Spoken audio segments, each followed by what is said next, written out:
tatlo. Meron akong kalandian, ma'am. Ako yung ano. Hoy! Pinoy ako!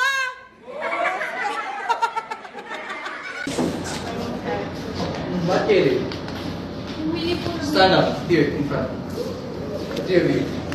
Ganyan naman may klase kayo sa akin, di ba?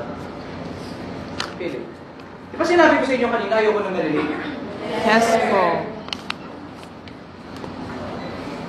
Heaven! Ito ay isang pamilya. Si tatay ang ano, halimaw.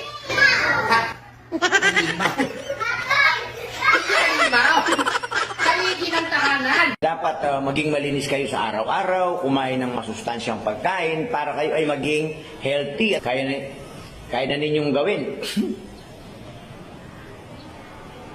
Bakit na yung mutot? Sino yung mutot? Bibigyan ko ng 19 na grade. Sige, umamin lang. Umamin lang, 19 na grade. Bakit 100? 90 nga lang binibigay ko, basta umamin lang yung umutot. Bakit gagawin kong 100? Tumay ka, ikaw.